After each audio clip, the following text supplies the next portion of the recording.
6월 1일, 오늘은 부동산 시장에 중요한 규제책이 동시에 시행되는 운명의 날입니다. 다주택자들이 집을 팔 때 적용되는 양도소득세율은 최고 75%까지 높아지고 종합부동산세율 역시 2배까지 인상됩니다. 그리고 임대차 3법의 마지막 법안이죠. 전월세 신고제가 오늘부터 본격적으로 시행됩니다. 규제를 통해 집값을 잡겠다는 정부 여당의 정책이 부동산 시장에 구체적으로 어떤 영향을 미칠지 살펴보겠습니다. 권대중 명지대 부동산학과 교수 자리 함께했습니다.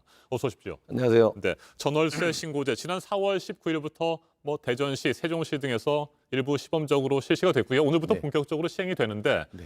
전월세 가격을 안정시키고 부동산 시장의 투명성을 높이겠다. 이게 이제 정부의 생각인데 그렇죠. 효과가 있을까요?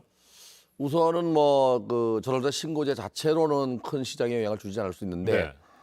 이제 그 임대인과 임차인의 소득이 드러나기 때문에 나중에 임대인들은 이걸 과세하지 않겠나. 그래서 좀 불안해하는 것 같습니다. 만약에 이제 현재는 6천만 원 이상 그 보증금이나 월 30만 원 이상 월세를 내는 경우는 신고 대상이거든요. 이게 만약에 간주소득세로 소득세를 매긴다면 전월세 시장이 요동칠 수 있습니다. 네. 예를 들면 전세를 반전세나 월세로 전환하거나 또 반전세나 월세를 올릴 가능성이 있거든요.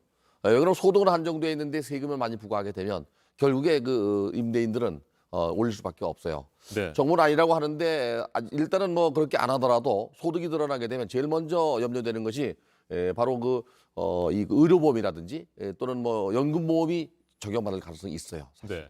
앞서 전월세 상한제 그리고 계약갱신 청구권제가 시행되기 시작했을 때도 전월세 매물이 사라진다거나 이런 현상들이 나타났었는데 이번에도 그런 기미도 좀 보이는 것 거기까지 같습니다. 가지는 않을 것 같아요. 네. 일단 왜 그러면 내년 5월 31일까지 유예 기간이 있습니다. 그래서 이 신고는 이제 임대인과 임차인이 각각 해야 되고 이거를 하지 않을 때는 최저 4만 원서부터 100만 원까지 과태료가 나오거든요. 네. 근데 이걸 시행한다고 해서 당장 매물이 줄어들거나 그러진 않을 거라고 보여집니다. 네. 네.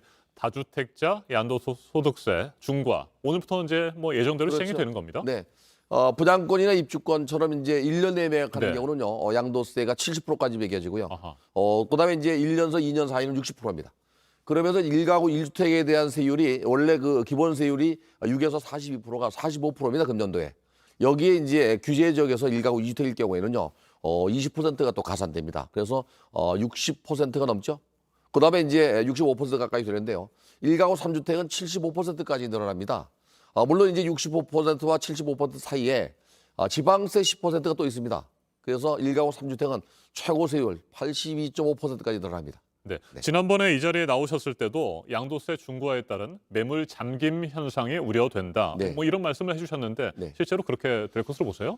지금 현재도 일단 증여세가 50%가 최고 세율입니다. 그래서 매각할 경우에는 이게 82.5%까지 양도세를 물린다면 증여로 갈 가능성이 높고요. 더욱이 이제 이렇게 세금을 80%까지 내면서 이 임대인들이 팔지는 않을 거라고 보입니다. 않을 거라고 보여집니다. 그래서 점점 더 매물 잠김 현상은 커질 거라고 보여집니다. 네. 종부세 역시 2배까지 인상될 방침입니다. 오늘을 기준으로 종부세 과세 대상자도 확정이 되는 거죠? 그렇죠. 네. 오늘 날짜로 종부세 대상이 확정이 돼서 12월 1일부터 15일 사이에 이제 부과가 됩니다. 그 세율도 1가구 2주택 같은 경우는 0.6에서 3.0까지 늘어나고요. 1가구 3주택은 상당히 많이 늘어나서 네. 지난해 부과됐던 거에 한 1.5배, 2배 이상 나온다고 봐야 됩니다. 특히 이제 금액이 올라갈수록 누진 과세가 되기 때문에 3배 이상 나오는 지역도 있을 겁니다, 아마. 네. 네. 여당에서는 공시가격 상위 2%까지만 종부세를 부과하는 방안, 지금 논의를 하고 있는 것 같은데 실제로 그렇게 될 가능성이 있다고 보십니까?